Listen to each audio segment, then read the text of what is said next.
ஹரியானாவின் அம்பாலா பகுதியில் பலத்த மழை வெளுத்து வாங்கியது. நகரின் பல்வேறு இடங்களில் சாலைகள், தெருக்களில் மழைநீர் குளம் போல் தேங்கியது. வெள்ள நீரில் வாகனங்களை இயக்க முடியாமல் ஓட்டுநர்கள் சிரமத்திற்கு ஆளாகினர்.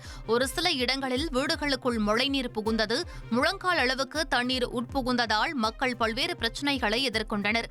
மழை வெள்ள பாதிப்பால் அன்றாட பணிகள் பாதிக்கப்பட்டிருப்பதாக அம்பாலா மக்கள் வேதனை தெரிவித்தனர். காஷ்மீர் மாநிலம் அக்னூர் நகரில் பல்வேறு இடங்கள் வெள்ளத்தில் தத்தளிக்கின்றன. தொடர் மழையால் செனாப் நதி நிரம்பி வழிகிறது.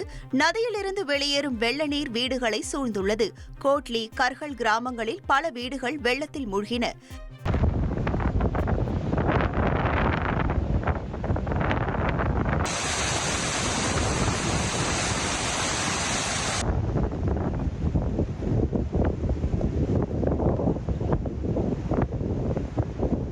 தகவல் அறிந்து சென்ற மாநில பேரிடர் மீட்புக் குழுவினர் வெள்ளம் பாதித்த இடங்களில் சிக்கி தவித்த மக்களை வெளியேற்றினர். கர்ஹல் கிராமத்தில் மட்டும் சுமார் 40க்கும் மேற்பட்டோரை வெளியேற்றி நிவாரண முகாம்களுக்கு அனுப்பி வைத்தனர். தலைநகர் டெல்லியில் பெய்த பலத்த மழையால் யமுனை ஆற்றில் அபாய அளவை தாண்டி வெள்ளப்பெருக்கு ஏற்பட்டுள்ளது. யமுனை ஆற்றின் குறுக்கே அமைக்கப்பட்டுள்ள பாலத்தை தொட்டபடி தண்ணீர் வேகமாக பாய்ந்தோடுகிறது. தலைநகரின் தாழ்வான பகுதிகளில் உள்ள வீடுகள், வயல்வெளிகளில் வெள்ளம் சூழ்ந்துள்ளது. இதையடுத்து யமுனை நதிக்கரை ஓரத்தில் வசிக்கும் மக்கள் பாதுகாப்பான இடங்களுக்கு அப்புறப்படுத்தப்பட்டனர். அவர்கள் அனைவரும் மயூர் விஹார் பகுதியில் சாலைபோரம் அமைக்கப்பட்ட தற்காலிக குடில்களில் தங்க வைக்கப்பட்டுள்ளனர்.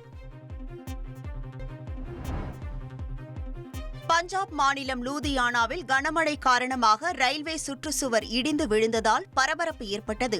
அங்கு ஏராளமான கார் உள்ளிட்ட வாகனங்கள் நிறுத்தி வைக்கப்பட்டிருந்த நிலையில் சுவர் இடிந்து விழுந்ததில் சில வாகனங்கள் சேதமடைந்தன. பஞ்சாபில் கடந்த சில நாட்களாக கனமழை பெய்து வரும் நிலையில் இதில் பலவீனமடைந்து சுவர் இடிந்து விழுந்ததாக கூறப்படுகிறது. நல்வாய்ப்பாக யாருக்கும் காயம் எதுவும் ஏற்படாத நிலையில் இது தொடர்பான சிசிடிவி காட்சி வெளியாகியுள்ளது. காஷ்மீரில் இடைவிடாது பெய்த பலத்த மழையால் ஏராளமான நீர்நிலைகள் நிரம்பி வழிகின்றன. குறிப்பாக ரஜோரி, தோடா, பதேர்வா உள்ளிட்ட இடங்களில் கனமழை வெளுத்து வாங்கியது.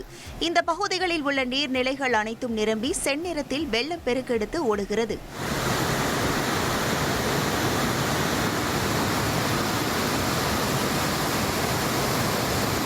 பல்வேறு இடங்களில் சாலைகள், பாலங்கள் வெள்ளத்தில் மூழ்கின.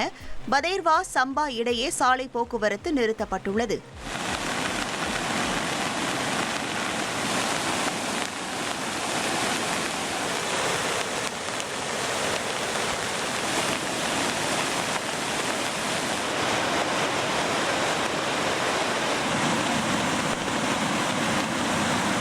தாழ்வான பகுதியில் வசிக்கும் மக்கள் பாதுகாப்பான இடங்களுக்கு இடம்பெயர்ந்துள்ளனர்.